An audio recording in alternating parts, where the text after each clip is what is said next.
Imagine this. You're walking down a dimly lit prison corridor, the sound of metal doors clanging behind you. A quiet janitor, mop in hand, bends down to clean a stain on the floor. He looks like a man invisible to the world, someone nobody would notice.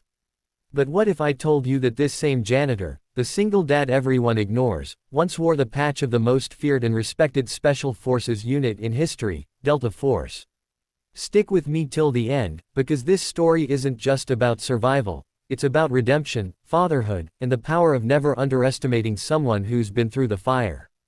And if this story moves you, don't forget to like this video and subscribe, because stories like this deserve to be heard. His name was Jack Callahan. To the guards and inmates, he was just the janitor. He worked quietly, pushing his cart down the rows of cells, emptying trash, mopping floors, never making eye contact. He was raising his 12-year-old daughter, Emily, alone after his wife had died of cancer 3 years earlier. Every paycheck he earned went to keeping food on the table, paying for her school, and trying to give her some kind of normal life. To Emily, he was her hero. But to the world, he was just a broken man in overalls with a mop. What no one knew, what Jack never told anyone, was that he had spent 15 years in Delta Force. He had been on missions that governments would never admit, saved lives that people would never know, and carried scars that he could never explain. But after losing friends in a botched mission overseas, Jack had chosen to disappear. He left the uniform behind, traded his rifle for a mop, and focused on raising his daughter in peace. His only mission now was to make sure she grew up safe. One night, while working the late shift, Jack walked into the east block of the prison, a wing that held some of the most dangerous inmates. A gang of 6 men, tattooed and brutal, had been watching him for weeks. To them, he was weak, an easy target, someone to toy with. They wanted to send a message, to prove their dominance even over the guards.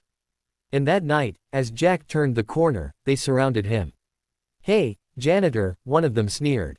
"You missed a spot." Another shoved him against the wall, the mop clattering to the floor. The others closed in, laughing, ready to make an example of him. Jack's heart pounded. Not with fear, he had seen worse. It was with the weight of a choice. He could stay the quiet janitor, take the beating, and keep his cover. Or he could unleash the part of himself he had buried for years, the soldier, the operator, the legend. When the first punch came, Jack moved like lightning. He sidestepped, grabbed the man's arm, and twisted it until bone cracked. The laughter stopped instantly. In the blink of an eye, Jack's training took over. A mop handle became a weapon, a trash bin lid became a shield, every movement precise, controlled, efficient. One by one, the gang hit the ground, groaning in pain, completely outmatched. The guards came running, stunned at what they saw. 6 hardened criminals sprawled across the floor, while the quiet janitor stood breathing steadily, not a scratch on him. They asked him what had happened, but Jack just said softly, "I defended myself." And he picked up his mop and kept cleaning, as if nothing had changed. But everything had changed. Word spread fast inside the prison. The inmates who once mocked him now watched him with a mix of fear and respect. Guards began to look at him differently, realizing there was more to him than they had ever imagined. And Emily, his sweet daughter, overheard other parents whispering about what her father had done. She asked him one night at dinner, "Daddy, were you a soldier?" Jack paused, looking into her innocent eyes. He had tried to shield her from that part of his past, but maybe it was time she knew. "Yes, baby, I was. And everything I did so you could grow up free, safe, and strong." Emily smiled through tears and whispered, "You're my hero." From then on, Jack didn't walk with his head down anymore.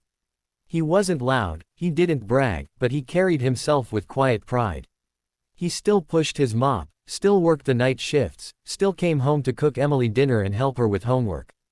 But the world now knew the truth, that even the humblest man in overalls could carry the heart of a warrior.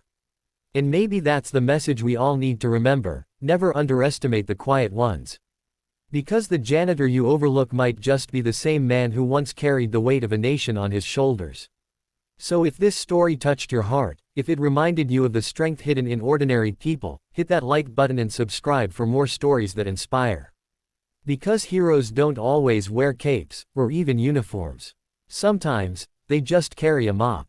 Would you like me to make this story even longer and layered, with more subplots about Jack's relationship with his daughter, flashbacks to his Delta Force days, and maybe even a moment where he's asked to train guards after the attack? That way it fully fits the 40-minute pacing you need.